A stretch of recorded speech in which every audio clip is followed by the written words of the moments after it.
وقال المستشار عادل عبد الحميد انه في احداث شارع محمد محمود تلقت النيابة العامة عدة بلاغات، منها واقعة ضبط متهم عاطل عن العمل حال قيامه بوضع النار عمدا في داخل مدرسة الفلكي الاعدادية بشارع الشيخ ريحان، وتقاضيه مبلغ مقابل ذلك، وتم حبسه احتياطيا على ذمة القضية. وتبين ان له عدة سوابق في جرائم المخدرات والسرقة.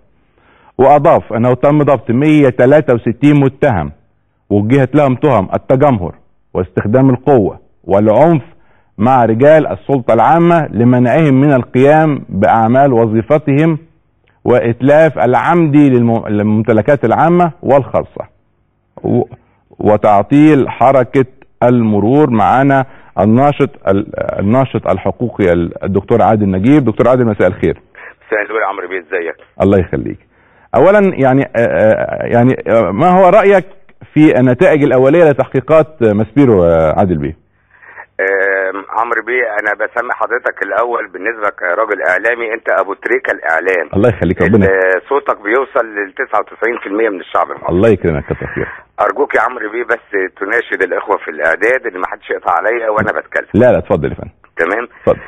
قبل كده انا طلعت في قنوات كتير من قبل الثوره، حسيت ان في تمويل باعداد غير عاديه بكميات مبالغ كبيره جدا لمنظمات المجتمع وحقوق الانسان، بيقبضوا مننا احنا كمصريين فلوس، وبياخدوا بناء على اعدادنا اللي موجودين بياخدوا منهم تمويل بالخارج. لما بدات اقرا التقارير اللي بيكتبوها عن مصر، لقيت تقارير حضرتك بتدين مصر البلد العظيمه هوليود الشرق مصر دي، في التقارير بتاعتهم بيكتبوا ان مصر دي فيها كل حاجه وحشه، ومقابل ان كل ما يكتبوا في التقارير ان مصر دي وحشه بيقبضوا عليها فلوس اكتر واكتر واكتر. كترت منظمات المجتمع المدني وبياخدوا فلوس كتيره جدا، بيحطوا المنظمات دي اعضائها ما بياخدوش ولا حاجه، اللي بيحصل على التمويل هو امين عام المنظمه الموجود بيبعت لهم وبيبعتوا له الفلوس بحساب اتعرفت ومعانا حكاش في حساباتهم، واكتشفنا ان في 300 منظمه وافراد واخدين فلوس المقابل بيبيعوا بلد مصر. على فكره مش احنا بس، في مقابل الكلام ده في سوريا وفي ليبيا، ودليل بذلك انهم بيبيعوا تحت مسمى المنظمه العالميه لحقوق الانسان اللي هي هيومن رايتس واتش. انا بقول لاوباما ستوب، لهيلاري كلينتون ستوب، لان باترسون ستوب. قولوا يا جماعه خلي بالكم الفلوس اللي بتدفعوها اهدافكم اتعرفت.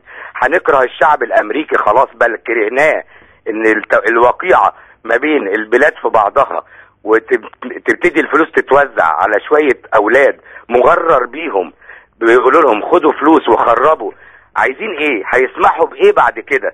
هو السماح احنا عارفين اللي جاي ايه بعد ما تخرب البلد، التدخل العسكري والناتو، هو دي الاشاره الوحيده.